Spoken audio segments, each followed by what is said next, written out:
a minute. Wait, stop right there. Listen, stop right there a minute. Man goes into a restaurant. You listening? A man goes into a restaurant. He sits down. He's having a bowl of soup. He says to the waiter, come, taste the soup. Waiter says, is there something wrong with the soup? He says, taste the soup.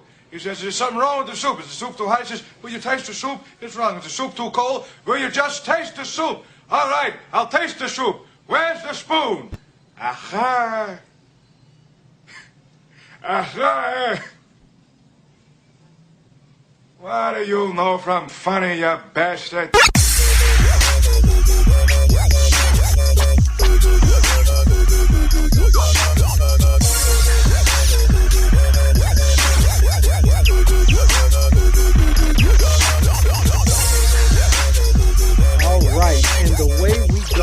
What's up, everybody? Welcome to this level of All Up in Your Geek, the best hour of your week. You're welcome. And with me, as always, Money here. Live. On tape delay. From the mothership, reminding you I am not your guy, friend. And this is Low Energy Flash Rodman. Reminding you that the road to excellence has no speed limit. Savior of the universe. Thank you. And this is Lou, a.k.a. Puerto Rican Judo. Woo!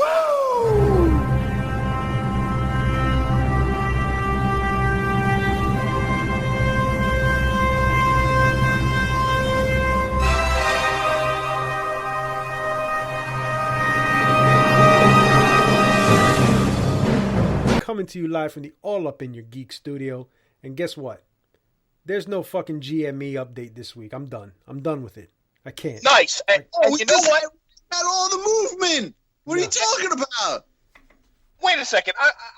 It has come to my attention that Lewis, as he's taken over the production of our show and done a fantastic job, we have not saddled up in quite some time. So you're right. I don't know what your little level up or your little power up sound effect that you got going on here. I don't give a shit what you guys do today.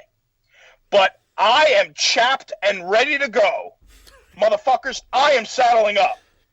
Whether you like it or not, you don't have to like it, but you will learn to live with it. Yeah, it turns out we're not saddling up. I'm saddled. I'm already saddled. You can't desaddle me. Either way, let's geek up. Saddle up your horse. Oh, so that means you gonna switch it on them. I said, yeah, flip mode. Give me some more. Your singing was edited. So we got some emails, eh? Straight to my sack, which is hanging out right now because I'm in assless chaps from saddling up. Naturally. Here's the mail, it never fails. It makes me wanna wag my tail. When it comes, I wanna will.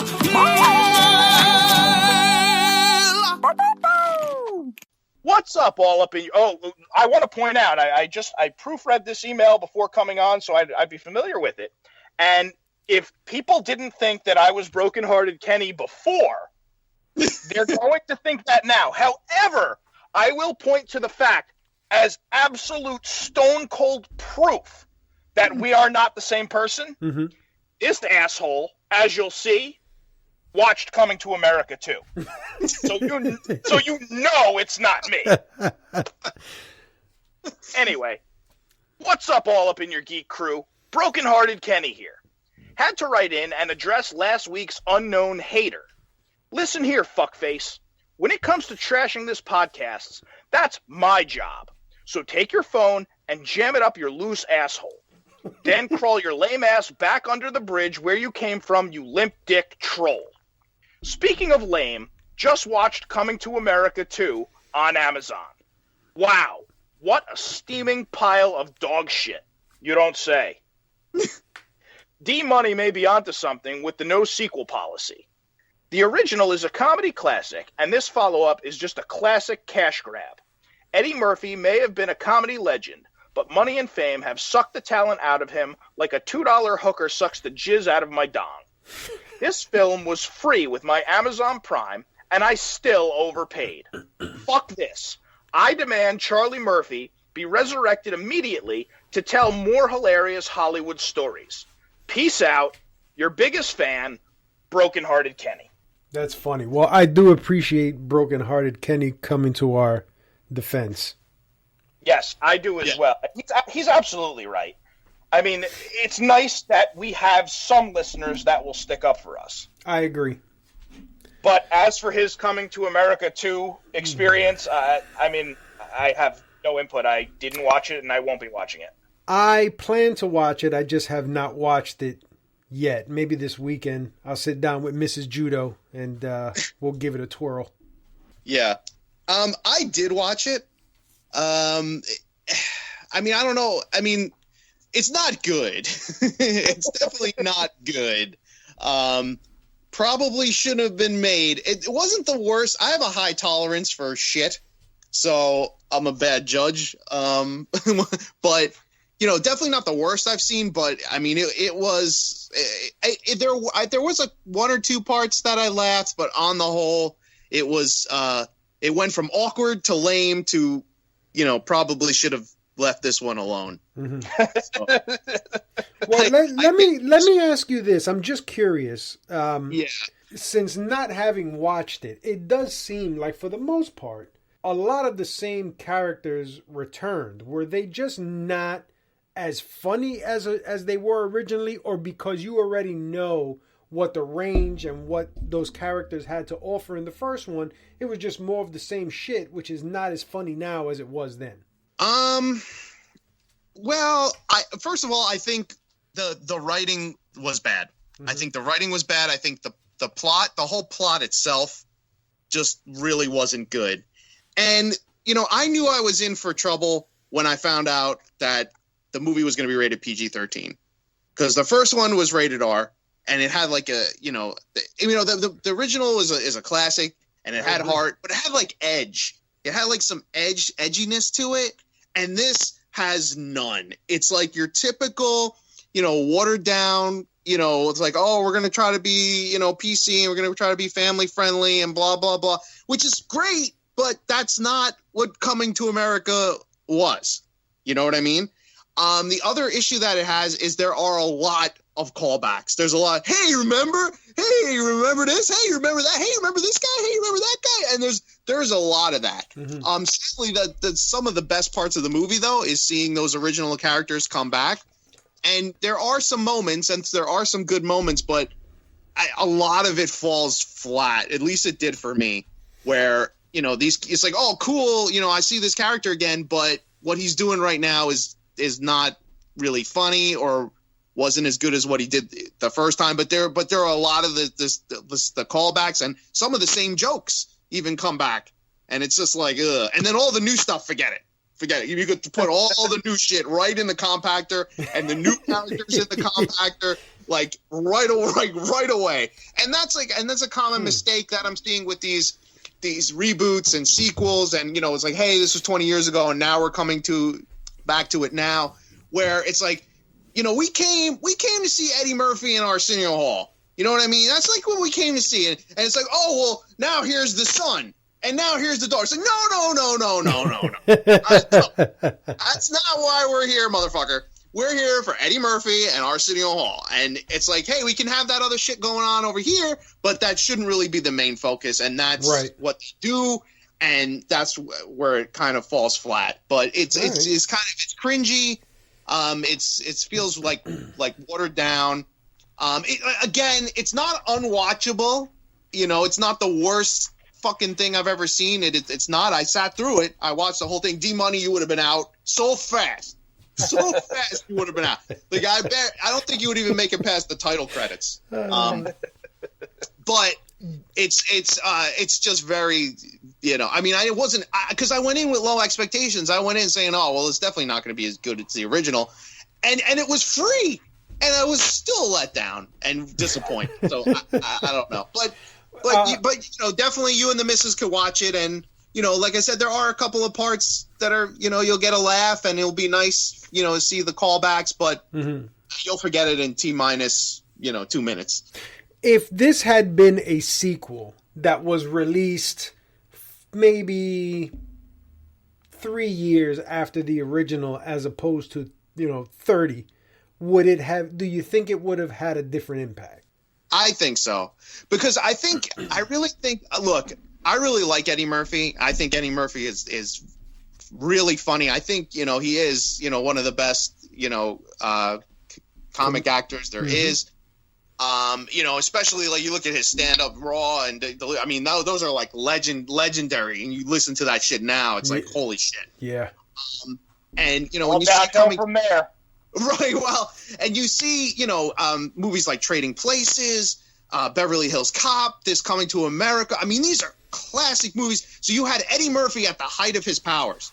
So if you were able to grab him in Arsenio Hall, maybe a couple years after this, with the same director and writer in place, I think you could have, maybe captured some of that magic again. So if Amazon then, like a year from now, puts out Trading Places 2, are we not watching that? What's sad is I probably would still watch it. I'd hate it, but I would still probably watch it because I'll watch almost anything. Let me tell you something. I love Trading Places. That was such a good fucking movie. I watched it again recently. That shit is funny, man. Yeah. That was a funny fucking movie.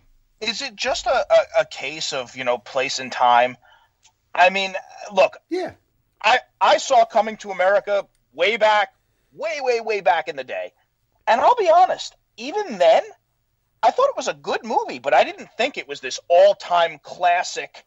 It wasn't until much later that I went back and I was like, okay, I mean, it was pretty good, but still, I think it's, for me, it's one of the most overrated movies of that time. And not that it's bad. It's not bad. I thought it was good and I enjoyed it, and I've watched it back many times since then and continued to enjoy it. But I don't think it's this all-time classic. Just taste the soup. No, it was a good movie, but that's what it was. It was a good movie. And I just think that because, I don't know why, but it's sort of one of those like greater in memory than actuality type deals. Almost like when somebody dies. Wow. You remember all the great things about how amazing that person was, and it was just like, yeah, they were great, but like we weren't saying that when they were here. No, I understand what you're saying. There are some movies that I feel like that about too, but I mean this is a comedy classic for me. That and Trading Places, even Harlem Nights. I loved Harlem Nights. Are you saying I'm stealing? The man didn't say you was stealing, Vera. Now come on over here and sit down and shut the fuck up. You shut the fuck up, Benny. I would tell you to kiss my ass too, but you probably can't find it, you blind motherfucker. Fuck you, bitch. I wouldn't want to see a Harlem Nights 2. I think that's way past, its prime, and you really can't do a Harlem Nights sequel without fucking Richard Pryor. Yeah, Richard Pryor. Like it's not going to work, Even though I think at that point Richard Pryor was probably, kind of toward the end of his career, but he still played a pretty major role. So, and Richard Pryor is amazing. Oh, hell Eddie yeah. Murphy was amazing. But I think part of their shtick was the fact, even if we didn't talk about it, was the fact that it wasn't okay to be black yet in those times. And they came out and they were loud and they were boisterous and they were inappropriate and they were black on top of it. And that wasn't okay yet. No. And that fit in. And now it's just like another angry black dude. They've, but they didn't come across that way. They didn't at least Eddie Murphy didn't come across as, a guy trying to be funny because he was an angry black guy. He was just being Eddie Murphy, and that was it. And he was talking about his upbringing and, what the culture was in the house and stuff like that. And you're right, it wasn't anything that was talked about. So it was all new material to see how it was growing up in an African-American home, and his account and his delivery and his personality made that shit spot on. And Richard Pryor, the same thing, except, he was a little bit more raw, I thought, than Eddie Murphy.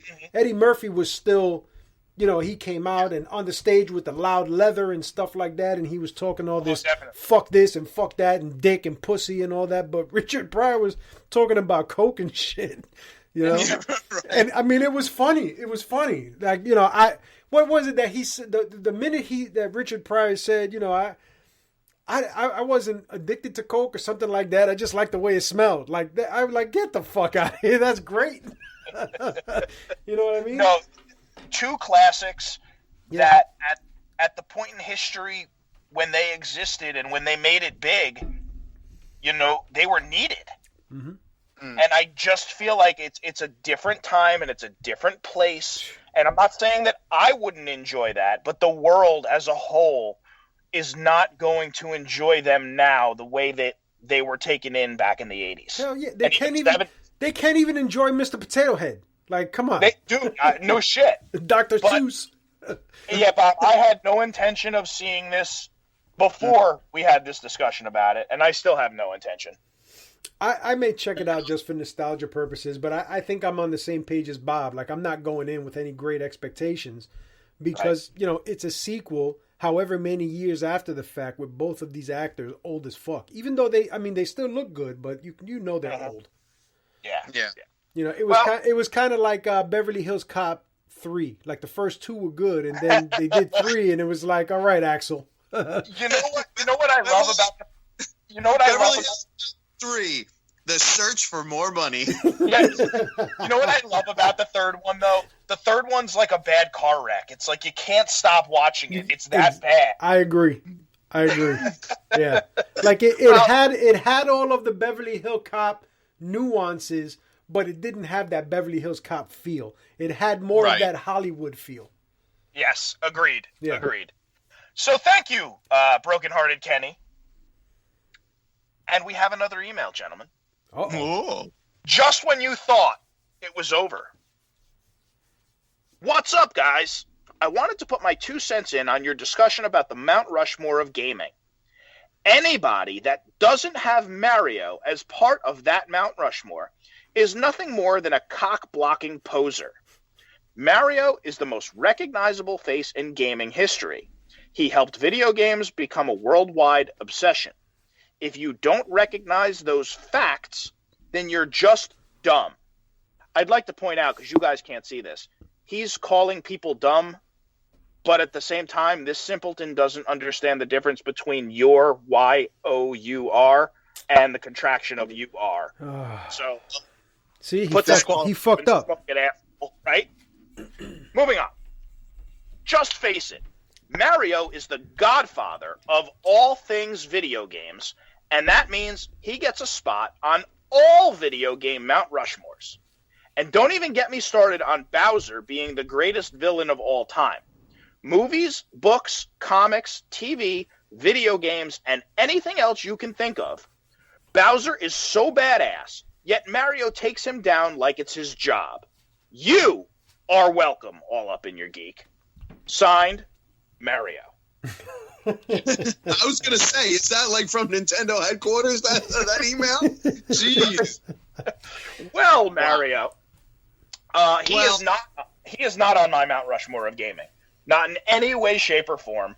I liken Super Mario Brothers to Pong. It's a game that is historically significant, and we wouldn't be where we are today without it. But hold on a second. If you had to pick a Mount Rushmore of the most iconic video game characters, you're telling me that Mario would not be on that Mount Rushmore? For me, personally, no, because he holds no significance to me. Of course he's most recognizable. I mean, I'm not stupid, but... Well, I don't know about that. Jury's still out. There's no significance to me. I don't think, especially that first game, the first Super Mario Brothers, which, yes, I do understand is not the first Mario title. Mm-hmm. But I just think it's an obsolete mess, that game. I mean, go back and play it. It's fine, but you're not going to go back and be like, oh, this is the greatest game ever made. It's just, it is what it is. It's fine. It's Pong. It's the next step. It's like, okay, we needed this. but I don't want to play this. Can I play something else? Super Mario Brothers is not fucking Pong. Are you kidding me? Is. Oh my It god. is. I'm sorry. I'm with sorry. you. And yes, if I was making a Mount Rushmore of iconic video game characters, I think that's what you said, right, Lou? Yes. He would not be on it. Jesus Christ. Well, He doesn't hold significance to me. It's a subjective argument, and my opinion is that he is not significant to me. I'm not saying to the video game industry, excuse me. To me, he's not special. well, everybody is entitled to their opinion, and no opinion is wrong, except yours, D-Money. Which is absolutely. I think the historical significance and video game recognition that stem from Mario cannot be overstated. Really, I agree. But I will say that Bowser as the greatest. Get the fuck out of here, Bowser! No, You piece of fucking dinosaur dog shit. I don't want to hear that noise. Oh, he captured Peach. And guess what he did in the next game? Oh, he captured Princess. Oh, you know what he did in the next game? Captured Princess. In the next game, he did something totally different. You know what he did? He captured Princess Peach. Get the fuck out of here. I don't want to hear that shit. You know what? I will say, as far as Bowser, that his level of badassness increased as the games went on, with the exception of 2, because he wasn't in 2. But no, I agree. Definitely not the Mount Rushmore of iconic villains or greatest villains in video games. No. Yeah. Look, I think the game is what it is. It's a great piece of history, and I think that's where it stands. I think that's it. I don't think it's even some of the current iterations, like, you know, you've got the Super Mario Maker, you've got Super Mario Odyssey, Super Mario 3D World. Like, are those not? Super Mario 64. No, I don't think they're all-time games. No, I mean, my kids love Mario and love Bowser, and they play all the Mario titles, and I do not view any of them as all-time games. No, but what I'm saying is that because all of these years later, having gone through all the different, you know, generations of video games, let me not say the one, but one of the constant characters throughout video game generations till now, because your kids are playing it, is Mario. So wouldn't that in and of itself, for being an icon in video games, put him on a Mount Rushmore? Not for me, because I don't think he's cool. He's just there. It's like a homeless. Mario's cool. I don't think there's anything about him, to me, that stands out. You guys like the games, more power to you. I respect that. But I don't think it's the best platformer. I don't think it's the best game for the NES. I do understand his significance. I do understand how he sort of opened up a world, you know, or opened up an industry and showed it to the world. I do get that. But I don't think you need to necessarily enjoy Mario or Super Mario Brothers to like video games. I could think of probably 10, 20 cooler, more iconic characters from just the NES than Mario. You know, Link stands out to me. Snake stands out to me. You know, these are the things that Donkey Kong stands out to me as being definitely cooler and just a more fun game. Well, I will take Donkey Kong over best villain than fucking Bowser. Right. Oh, yeah. I don't know. I don't hate Mario. I just think he is what he is. It's fine. Like, okay, great. The game's fine. You know, I was like everybody else. I loved it, and I couldn't wait for the next ones. But here we are, 30-something years later, almost 40 years later, and like, okay, it doesn't really stand the test of time. Like, these new games are fun-ish. See, but here's the thing, though. You know, even though they still got the Mario platformers, right? The character of Mario has been so versatile that they've put him in other things that have been successful, too. They've got the Mario Kart, Mario Tennis, Mario Golf, Mario Party, and they've done those same type of games with other characters, both from video game and cartoon, that just didn't pan out. And recognizable characters. Are we basing this on sales? I don't think sales. I'd go by basing what on sales before I continue. Well, when you say that it's worked out or it hasn't worked out. I'm going by popularity. It did not seem, for example, like you have Mario Kart versus like Nicktoons Racing with SpongeBob and all that shit. It did not seem as popular as a Mario Kart. No, because I think Mario is a face. He is recognizable. He is, the title character not only for the game but for the console, for the system. For Nintendo, and I'm okay with that. But me personally, he does nothing for me. And what were you going to say, Bob? I don't know. I was just thinking because, we've been having this discussion for a couple of weeks with, and I'm just trying to think, if I was going to do a Mount Rushmore of iconic video game characters, like, who would be up there? And I'm not even thinking of, like, what I would put up there, just, like, what's most iconic. Because I'm thinking, like, Mario, Sonic. I'm even thinking, like, probably Link, right? Because he's still around. Mm-hmm. And, like, I don't know, maybe, like, Pac-Man. Like, okay. I'm not saying this is my list. I'm just saying, like, what's the most recognizable? What's the most iconic? What about all the people who are not from our generation, who didn't grow up with those Mario games? Mm-hmm. What would they be less inclined to play? Around today? Mario, Lou just said he is. He just got the 3D world that just came out. I mean, he's still there. Right, Sonic, you love or fucking hate him, he's still fucking coming out with games. Same thing with Link. He's they're still making Legend of Zelda. But my point is, I don't think that these guys, Mario especially, I don't think that they held the significance for the younger generation, because that younger generation didn't grow up with those games, with the Super Mario Brothers and the Super Mario Bros. 2 and 3 and Super Mario World. And I think, if you're talking to somebody who's a decade younger than us, mm-hmm. Fine, of course he knows Mario. I got that. But it wasn't as big a part of his gaming upbringing as it was for us, is my point. Well, I mean, you've got the actual Mount Rushmore, right? Which is of presidents who sat before any of us were born. And mm-hmm. it's still the same presidents that are there.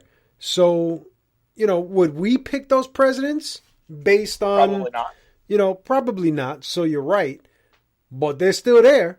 But I think Bob might be onto something. I think we should do an all up in your geek Mount Rushmore, and then that's just going to be the Mount Rushmore. Nobody can take it down because we're fucking we're all up in your geek. But how are we gonna do that though?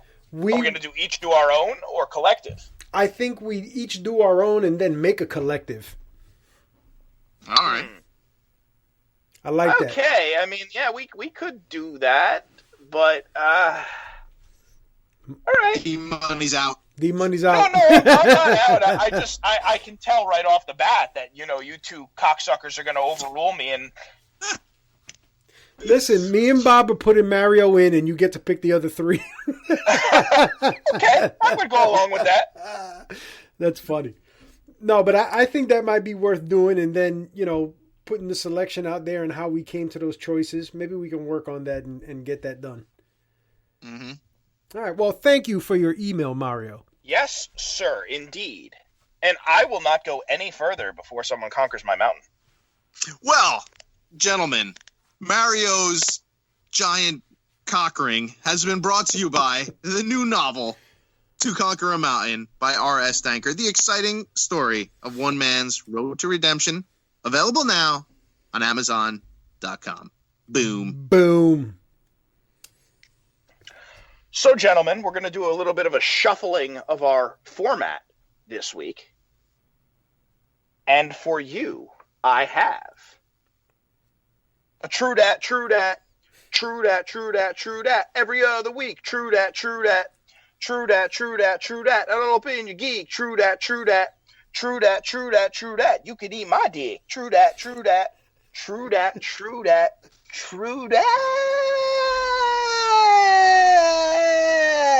that. Yeah. I was not ready for you to say you can eat my dick. So, gentlemen, true dat or not true dat? WandaVision not only lived up to all of the hype, but it surpassed it. Yeah, that's a not true dat for me. I was severely let down by WandaVision, especially the finale. So that's an easy not true dat for me. This is also a not true dat for me. When I tell you that I was hyped last Friday for this last episode, I could not wait until my work day was over, even though I was working from home, so that I could sit down and watch it. And my work day was over. I got my favorite cocktail and I sat down, and I was already in a shitty mood because I had a shitty day. And I said, WandaVision is going to bring me out of my bad mood because there's going to be a fucking Luke Skywalker-esque reveal coming. And I watched the episode, and I finished. More like Luke Skywalker's ghost. That shit didn't show up. I sat there and I watched it, and I finished my cocktail, and I was more angry after the episode than when I started. It was such a fucking disappointment. And it's a not true dat. That's all I can really say right now. Yeah. And I want to quickly add that on that Friday, I decided to watch Coming to America first. Just and save WandaVision finale, just in case the Coming to America disappointed. And then when it did, I'm like, oh, good news. I got the WandaVision still. It's going to save my evening. It did not. It did not. It was a double dose of douchebaggery. It was. Yeah, I'm going to have a unanimous not true dat here. I was not sold on this show because of the hype.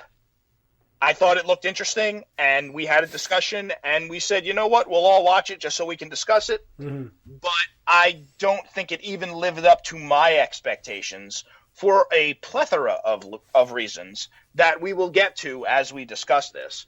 But without blowing my splooge right off the bat here, no, it is a not true dat WandaVision did not live up to the hype, nor did it surpass it. Here's the thing. I kind of understand, but at the same time, I'm like, what the fuck, right? Mm-hmm. So they've been obviously working this entire series to make the reveal that she's the Scarlet Witch. Okay, fine. But just before she gets the nice costume and becomes the Scarlet Witch. By the way, the costume was the only thing that I did like. She looked hot in that fucking costume. I loved it. Me too. I like that costume. That was very good. Notwithstanding her looking hot, the costume was just fucking awesome. But just before all of that happened, she's still denying that she's a witch. So how does she just become a witch like that and then cast all this shit around the hex and remember how to do that or even know how to do that? Like, I can, and now I feel like money with what I'm about to say. Like, I can suspend my disbelief to a certain extent. But when the fuck did she have the time to learn how to do that when it was mentioned in a quick fucking second at the closing of one of the episodes? You know what I mean? Right. Like, and that just rubbed me the wrong way. You're 100% right, Lou, because she didn't even know about it. Because when Agatha confronts her with it, she was not even aware of what it was. Right. And then Agatha briefly mentions, you didn't put the rune spell, blah blah blah, and then we fast forward to the end. Now not only did I fucking cast it, but I casted the biggest, gigantic one that covers the whole entire fucking city like that, just out of nowhere. Right. No explanation needed. Just sloppy, lazy writing. And then, go ahead. I was going to say, Bob, you took the words out of my mouth. I was going to say that before. I thought that this whole series was just very, very poorly written. I feel like they had a starting point and an ending point, and nothing between it mattered at all. They wasted all of our fucking time. The other thing is that now, in looking back at the conversations that the three of us have had about the episodes over the last few weeks, you know, and maybe Bob doesn't feel the same, but now I feel like a complete asshole because all we've been saying as part of our argument to Money is that the level of continuity here from the movies to this show and everything else and to the comics has been consistent. There was nothing in that last episode that had anything to do with any of the movies other than the fact that this is Vision and Wanda. Like, I understand now where they're going moving forward, but I'm starting to think, yeah, they could have done this in 5 fucking episodes or made another 3-hour movie and get the same shit done and probably have done it more effectively. Well, hold on. Let me just reaffirm one thing for you before you go on your little rant here, Bob. Sure. I can vouch for the fact, Lou, that you are indeed a complete asshole. There is no doubt about that. No. Listen, there was never any doubt about that. I'm just saying for the first time in a very long time, I actually feel that way. Well, I've always felt that way about you. Thank you. and I am and always will be a huge asshole. So that is undisputed.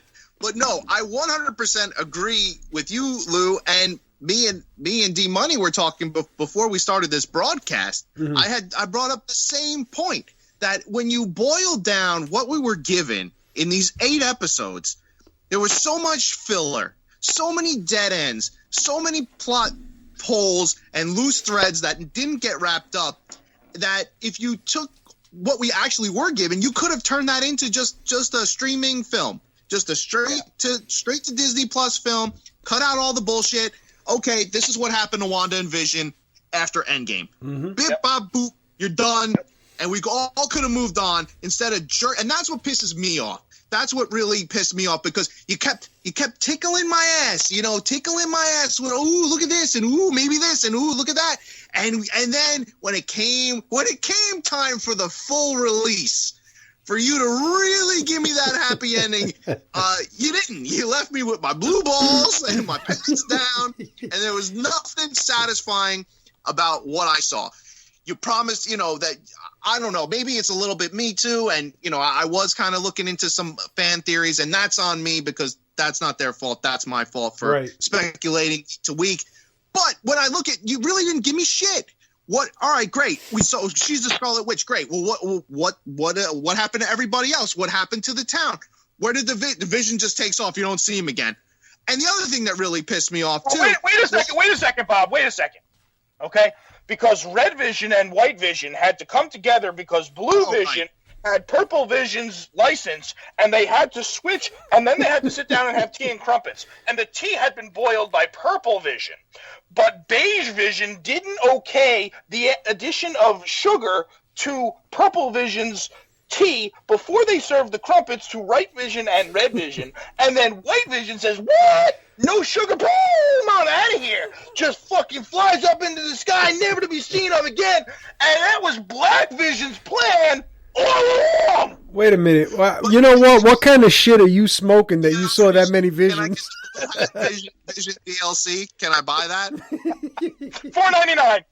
$4.99. No, but right. So I mean that was bullshit.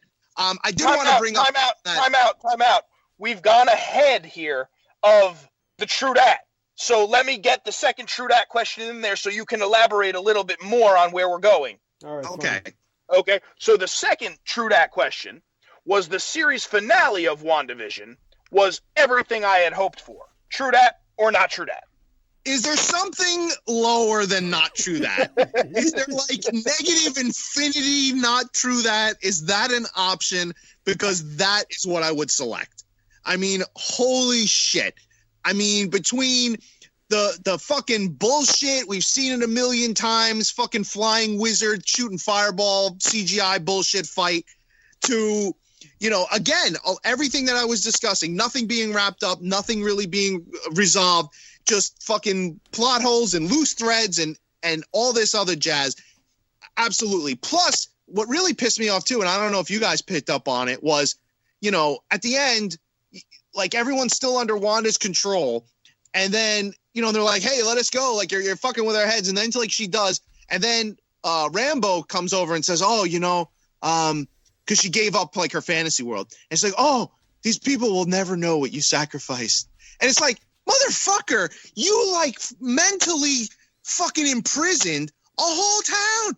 And there's no repercussions. No, There's just she brain fucked that entire town. Yes.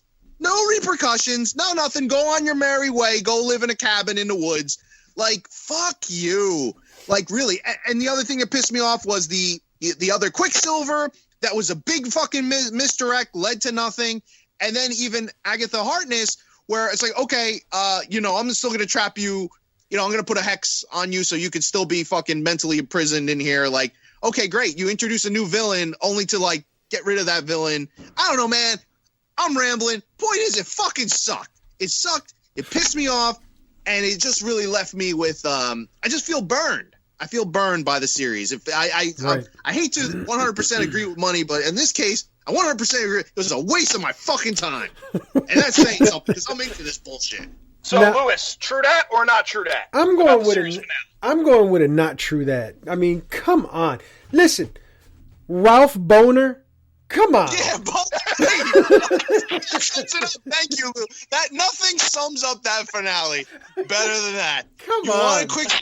You got Ralph Boner, and that's what we got. We got boned. You got boned. I got boned. Money really got boned because he didn't even want to watch this from the first place. So we all got boned. Like, I mean, that talk about going nowhere with that. Maybe they pick that back up. Maybe they don't. But the way they did that was completely fucked up. And I understand. Well, let me not say I understand. I read that scene was cut short. Like, a lot of the filming around the finale got cut because of COVID or whatever. And I'm like, but if you already had the shit on tape and you cut it, then you shouldn't have fucking cut it. Like, there was a scene where, he becomes, I guess, unmesmerized by Agatha's whatever, and you find out who he is, and there's a demon in the basement, like the bunny was a demon or whatever. Like, there's this whole scene that was cut that sound cool, but we'll never fucking know. That's no excuse. No, I agree. No, I agree. It isn't. But there was that. There was, like, fucking Darcy came out of nowhere and hit the fucking, and then never was seen again. Yeah, she's gone the rest of the episode. And then that was it. And she and let me tell you something. In whatever circus outfit she was wearing a few episodes ago, she looked great in that outfit too. Yeah. But I mean, there's nothing. Hayward wasn't revealed as Ultron. There was nothing. No fucking Magneto. No Doctor Strange. Right. I thought for sure. Sorry to cut you off, but I thought for sure they would fucking use this to introduce the fucking multiverse, and we didn't get any of it. No, not a glimpse. Nothing. The only thing that we got was Wanda secluding herself somewhere like Thanos in a fucking mountain in some shit, while her regular body is doing one thing, and the Scarlet Witch, Astro, whatever, is reading this book now, which is kind of a throw to the Doctor Strange movies, and I got that, but I would have much rather seen Doctor Strange and they do some cool shit. You know what I mean? And then the scene in the movie theater with Rambo and the Skrull, like, I mean, okay, I get it, but come on. I mean, you're basically saying like, oh, hey, there's nothing cool here, but don't worry, there'll be some other cool shit over there. And it's like, great, but I just sat through 8 hours of fucking not cool shit. Right. And I'm sorry, are we supposed to believe now that this is all over? Are we supposed to believe that the reveal that they were talking about, that was a Luke Skywalker Mandalorian cameo, was White Vision? Like, is that what we're supposed to believe? I don't know. I mean, this was a resounding not true that for me.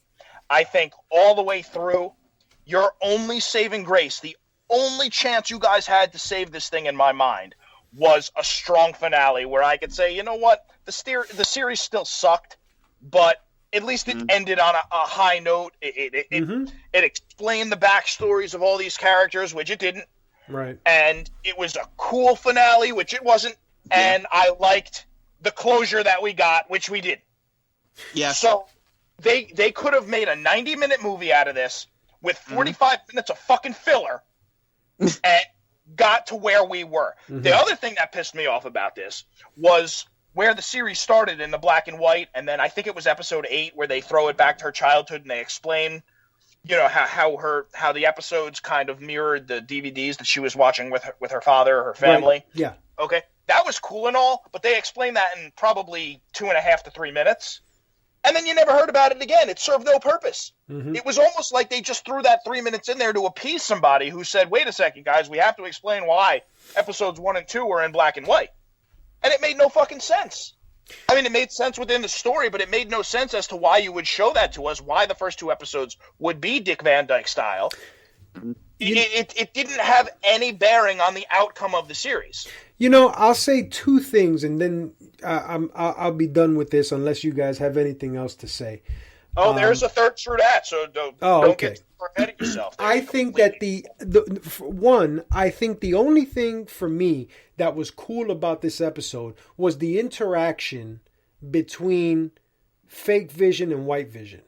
I thought that was pretty cool. I thought their conversation was cool. I thought that the manner in which it happened, which was almost like an identical type of scene between Vision when he was alive in Ultron, in Age of Ultron movie.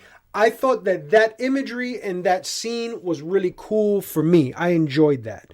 And then number 2, after watching this series and all of the discussions that we've had about Disney Plus, about Marvel, and about Star Wars, it's obvious to me that the MCU should remain as movies and Star Wars should just be nothing but fucking episodes. Because they've got the key down for the episodes on Star Wars and they've got the key for the movies in the Marvel, but if you try to do another Star Wars movie, it's not going to be as good. And if you try to make a fucking series out of a Marvel movie, it's not going to work right now. That's the impression that I'm walking away with. All right. And here we'll close out our special limited edition True Dat, WandaVision limited edition True Dat, with a recycled question for you gentlemen. Uh-oh. True Dat or not True Dat? D-Money is done watching your fruitcake superhero bullshit. Yeah, that's a true that.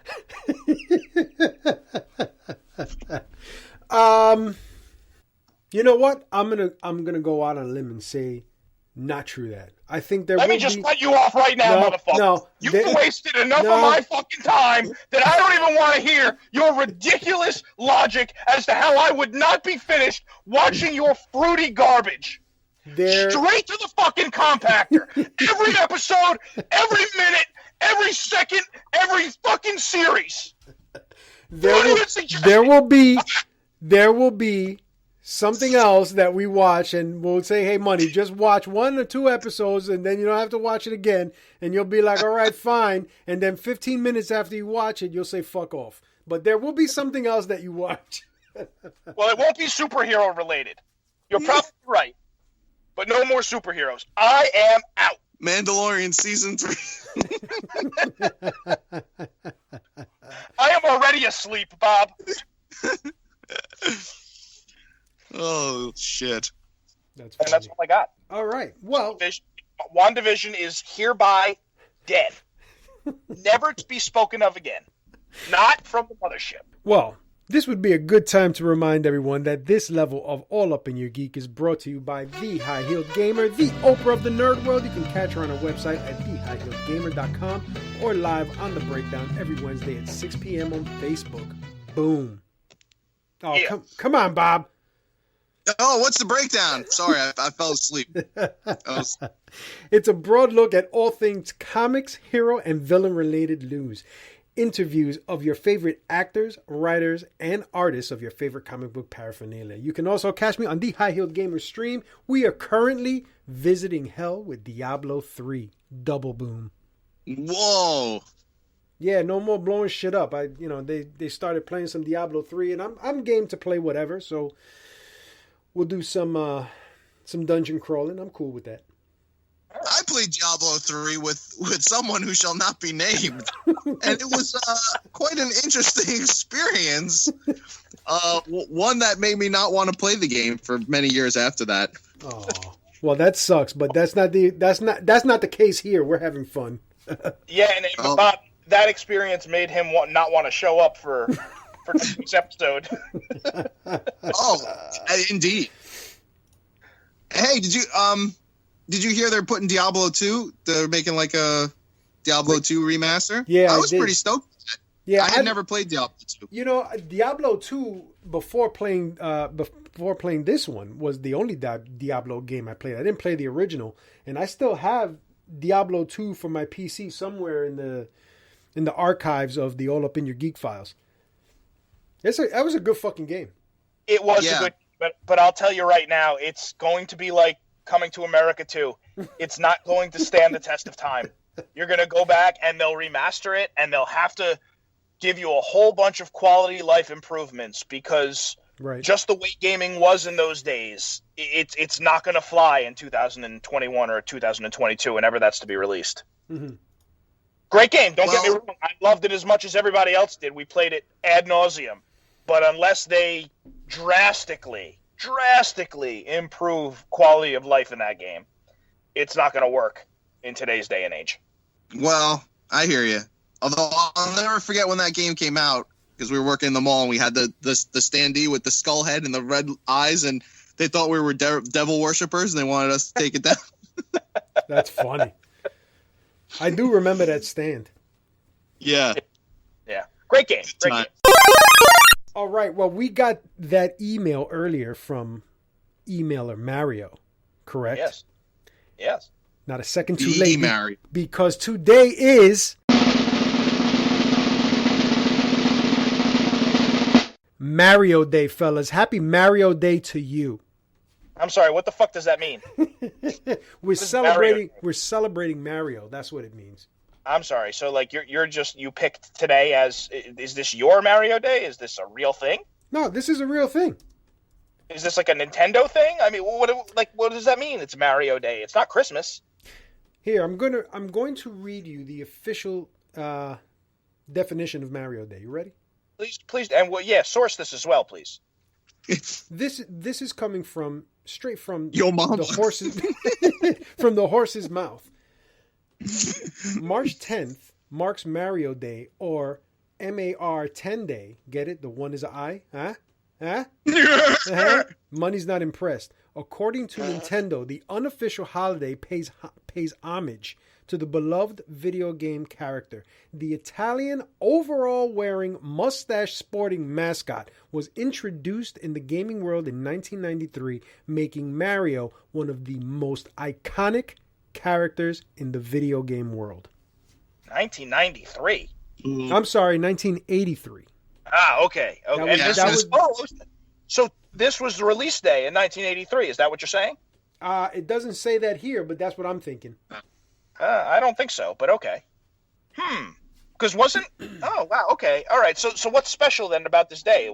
Are they giving something away free? A lot of stores have had multiple amounts of sales over the last few days for anything Mario games, Mario figures, Mario whatever. The Nintendo store has been running sales all week for their Mario titles. Like, it's a thing. They've done it every March 10th.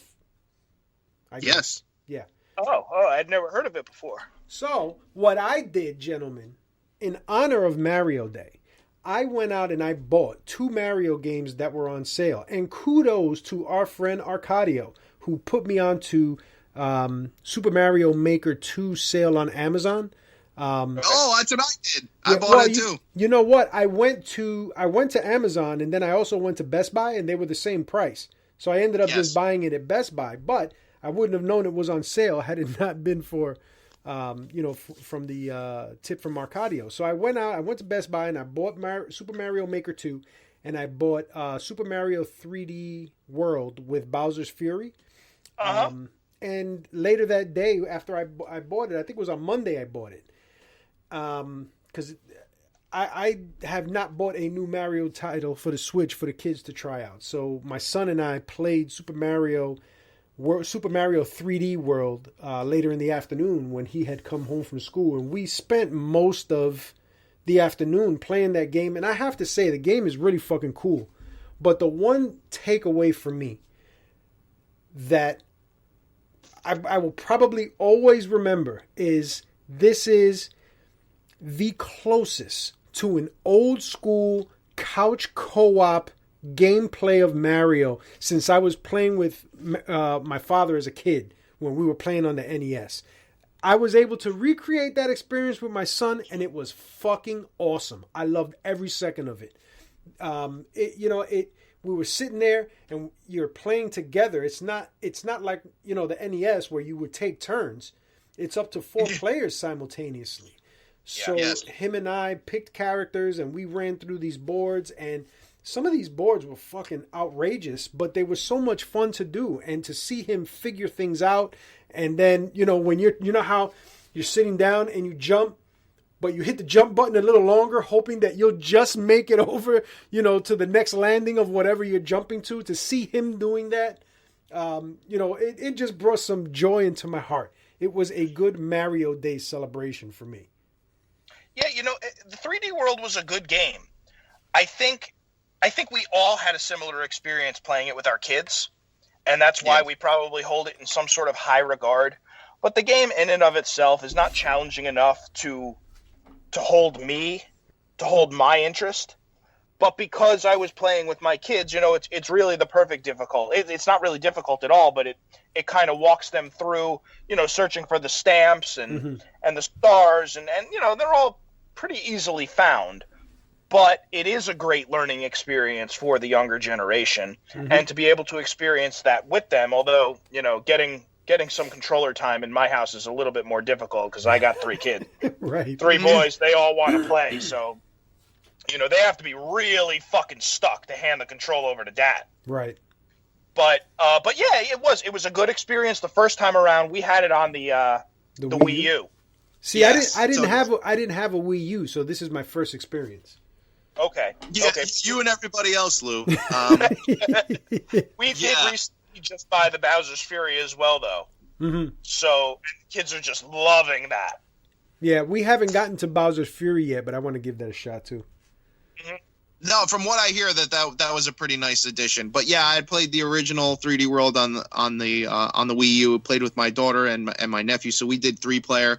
And I think, Lou, I agree with you. It was just a really fun, old school couch co-op experience, and I really enjoyed playing with them and seeing them have fun. Mm-hmm. And and then even we played through most of the game, and then I kind of finished the game, and I agree with D-Money. It was easy, but you know what? I was having fun, and a lot of times when I get my ass kicked in real life, sometimes it's nice to just sit down and have just an enjoyable experience and not have something fucking kick me in the balls every time. Agreed. So I think it really excels as a multiplayer game. Yeah, with family and kids. There was one board, and I think it was in World 2 when we got to it, where you jump on this like platypus looking animal and you got to ride him through the water. Dude, we had so much fun with that board. We did it like 3 or 4 times just because it was cool controlling that thing.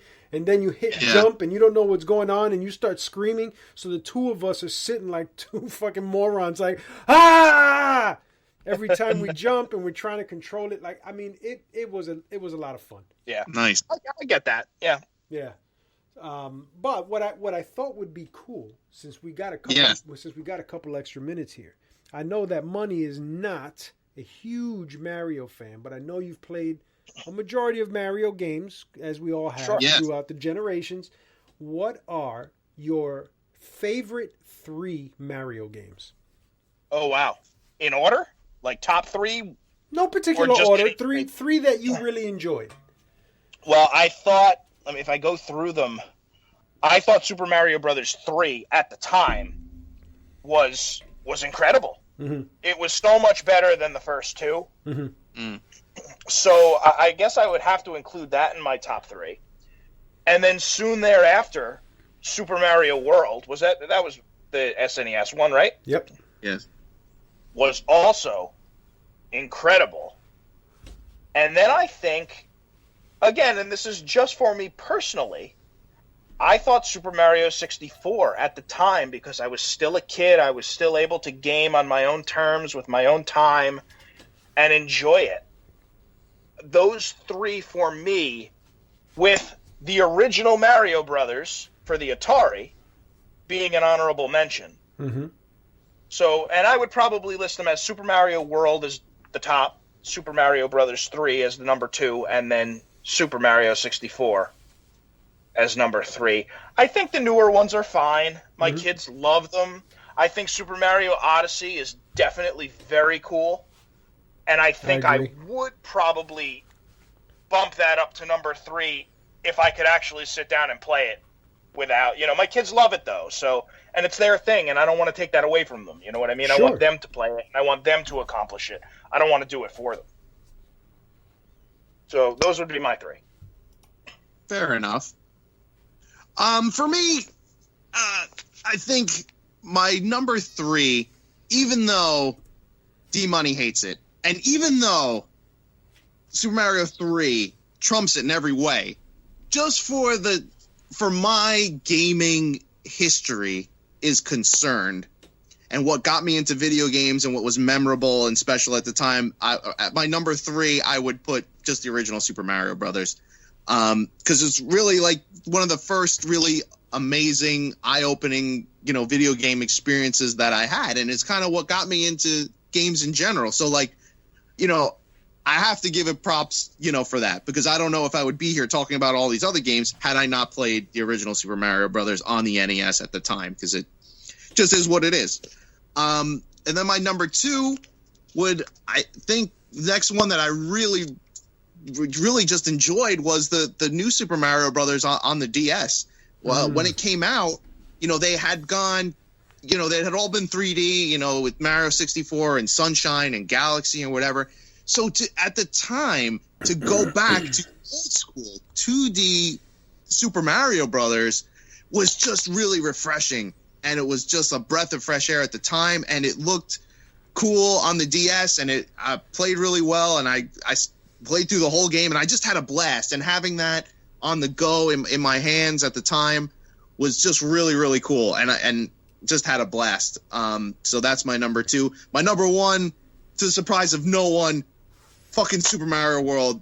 I mean, that's what it blew me away the first time I saw it. Like, I told this story before, but I was on my way to get a Sega Genesis, and then my friend got Super Mario World for the Super Nintendo. I said, that's it. Fuck Sega. Gotta have it. I need this fucking game. And when I got it, holy shit, I played that, and it blew me away.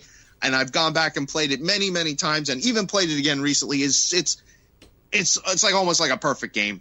It really is. And that is, for me, that is the quintessential Mario experience is Super Mario World. So right. No, I agree 100%. If I had to go in order, I would go. I'm actually all 16-bit city with my Mario games. My number 3 would be Super Mario RPG. I thought that was a ton of fun. And I'm not an RPG guy, and I was not sold on a Mario RPG. But we were working at GameStop. One came in as a trade-in, and the resale price was really low, so I picked it up, and I could not put it down. Like it was a lot of fun, Okay. Then after that, I would say Mario Kart, the original one for the Super Nintendo. I got fucking years of fun out of that game. I still go back sometimes and play it on the Switch now, the original one on the SNES application that they have. And I love it. The battle mode and just doing the races. It was the first like racing game that I played with those types of characters. That was a lot of fun.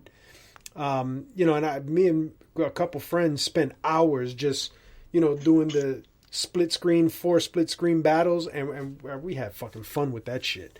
And just like you guys, or just like Bob or whatever, Super Mario World. You want to talk about the perfect video game? That was it. The other closest thing would be Link to the Past, also on the Super Nintendo. Like those two games were just fucking iconic on that system. But Super Mario World introduced that fucking flying dynamic with the cape. Yoshi. Had these oversized bullets on the screen that looked fucking amazing down to the animation. And that was just a really good fucking game. And it came with the damn system. Yeah. Yeah, it's one of the best games that they packed it in. Yep. And we can't forget. I want to tweak. Sorry, D-Money. I want to tweak my answer. For my number one, I'm going to say Super Mario All-Stars plus Super Mario World. Because it gave you Super Mario World plus remasters of the first 3 games. True. You cannot fucking beat that deal. Yep. Yeah, and let's not forget that Super Mario World was also a jump in generation. It was a jump in console generation. So it looked better, It played better, it sounded better, and you were getting all of these upgrades at the same time coming off of Super Mario Brothers 3, which, even if it's not in your top 3, was still a groundbreaking achievement at that time. I agree. It was Super Mario 3 would be in my top 5 easily if we were doing a 5. Like, that's what they based the movie The Wiz about. Well, it was The Wiz, right? That's what it was called? I forgot. Yeah. The Wizard. The Wizard. The Wizard, yeah. Yeah. So, I mean, shit, that was like the first mainstream game that was in a fucking movie, if I remember correctly. Not to be confused with the porno, this Jizzard. Totally different. No, we can't make that mistake. The other thing about the generation jump, Money, and I'm glad you brought that up, was not only was it a change in graphics and a change in look and everything like that, this was the first time that we've got, if I remember correctly, that I had anyway, a 6-button controller. Yep. So you had your first set of controllers that had the L and R buttons at the top. Yep. So this was like a completely different experience. Well, I had a Genesis first, and correct me if I'm wrong, but didn't the Genesis have 6 buttons? No, I think they came later, though. Because they released that because when Street Fighter 2 rolled around, Genesis people were fucked because you had a 3-button controller, and that's when they busted out the 6-button. But that came later. With it, right? That sounds right. Yeah. But yeah, I mean, look, that game, I don't know if you could find anybody who grew up in that generation that would not agree with that game just being earth-shattering. Mm-hmm. Yeah. It was the definition of a system seller when the system launched, and it was the definition of a system seller when the system was obsolete. It was it's still a fucking system seller. And the game holds up after all these years. Yep. It still looks like a good game. I was just going to say that the only downside to Super Mario World is here we are 30 years later, and we still haven't eclipsed it. It's still better than any Mario game that's ever been released. You know what? Having played the recent ones and, playing some of the older ones too, I don't disagree with that statement at all. I don't think just because of the generational jump, let me not say generational, just moving to a next gen for the first time and playing that game, the way that it hit me, that I was moving from an NES to the SNES, I don't think that any other next gen jump that I made really hit me that way. Like, you get these games that look amazing and play amazing and you have great experiences with, but none of them even partly equal the first feeling of, holy shit, this is completely different. This was like an arcade in my house. That's what it was like. And you know what might be the best part about that game? As incredible as it is from top to bottom, the soundtrack. Mm-hmm. The soundtrack in that fucking game is incredible. Yeah. Yeah. But you know what? I can make an argument for that for most of the Mario games. Those jingles always stick in your head.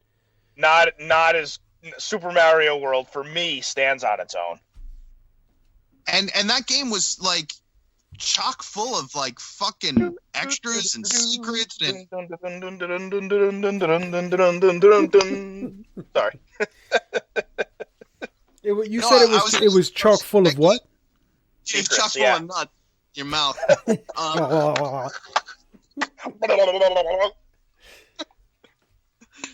But I was gonna say that that game definitely gave you a lot of bang for your buck. There was tons of, hidden things and secrets and star roads. And, you could really play that game for a very, very long time. Probably one of the best pack-in games of all time. And although it was just a platformer, it gave you that sort of RPG feel with the map. Mm-hmm. Moving around the map, and it felt like it was more than it was, in a good way. Yeah. Yes. It was refreshing.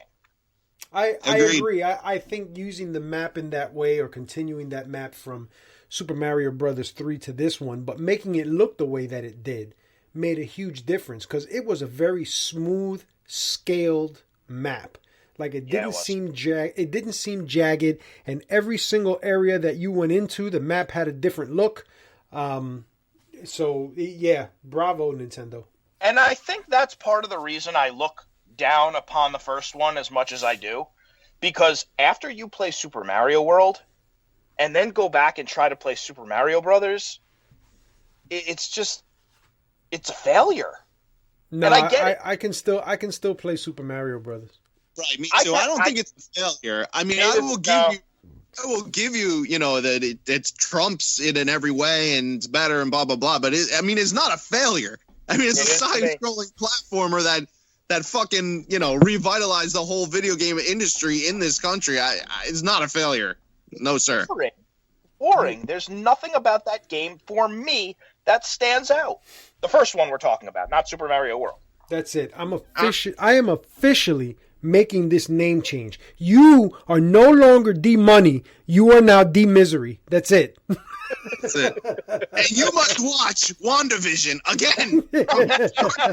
Well, look, I will leave you with this. I do not object to your name change. I understand. But really, this is what puts me over the edge. All of the shit that I've done over the years, and this is the fucking straw that breaks the camel's back. No, the camel's back. Day. The camel's back was broken a long time ago, and we were just too lazy to do anything about it. Yeah, well, if Bob would stop fucking the camel up the ass. I will not. That camel asked me to. It wants it. That's where the hump came from. Now we can desaddle, gentlemen. Right. That's funny.